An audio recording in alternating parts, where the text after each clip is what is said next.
You write a component once, write a piece of code once, and it is used at various places of your project. If you modify it at one place, then the modifications occur at every place. This is the whole point of modularity, and this is a basic programming principle that you should write the minimal amount of code and write it once, modify it there, and the changes they appear everywhere. This is the whole point of modularity. The various points of modularity that we have learned so far are view imports. Then we learned about the concept of areas also. Razor components we have discussed, and we have also written a currency converter on the basis of Razor components that we learned in the previous tutorials. Today we are going to extend that learning. We are going to learn another modular component, which is the partial views. So let us jump into it. We will talk about partial views. We'll learn about the concept of partial views first. Partial views are basically meant for introducing reusability.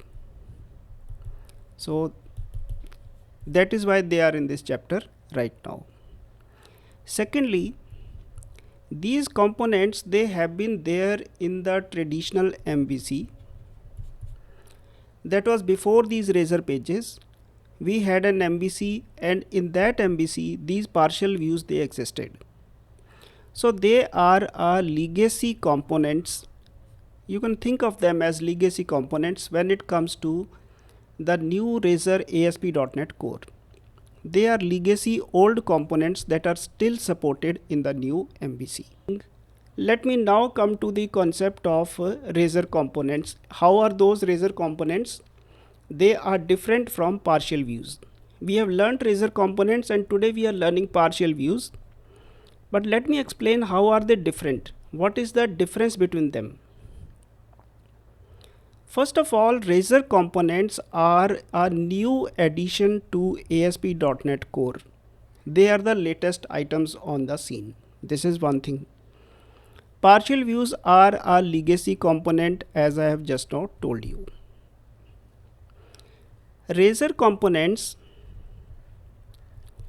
now firstly, since they are new on the scene, I would say that for your future projects, for your new projects, you should prefer Razor components instead of partial views.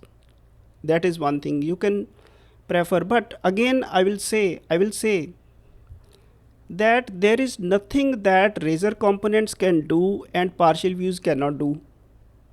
By hook or crook, by twisting, by workarounds, you can get everything done from partial views that Razor components can do. So there is no difference at all in the capabilities. So when there is no difference in capabilities, then there is no point in discussing whether this is better or this is better. But the only thing that goes in favor of Razor components is that these are new on the scene, and possibly future developments will be seen in case of Razor components. So as far as possible, we are going to use Razor components. Today now I will create for you a ASP.NET project where we will take a practical, and let us start how to write a partial view in a project. So this is your Solution Explorer, and it has nothing except a pages folder, and this contains just one page called index.cshtml, and there is nothing written in it. Now I will proceed to create a partial view and use it inside this page. Right click the pages folder, add a new folder. The folder in which your partial view should exist has to have this name called shared. The name shared is hard coded. The spellings, they will matter. But still there are workarounds. I'll not talk about them, but the standard way is to create a folder called shared, and inside this shared folder you should right click to add an empty Razor page. I'll add an empty razor page. The whole point is that we just need a file, anything, razor view or whatever you want, just an empty, and let us give it a name. I'll give it a name underscore menu. Now here is another thing, that the names of partial pages conventionally they start with an underscore and the first word is capitalized. This is again a sort of Pascal notation. This is convention, nothing that it will not work. So add,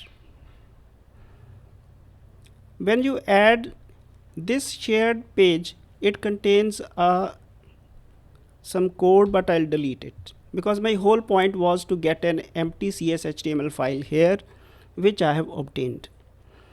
Now I will be writing a menu, and when it comes to writing a menu, we have anchors, and when it comes to anchors, we will need tag helpers. So what I will do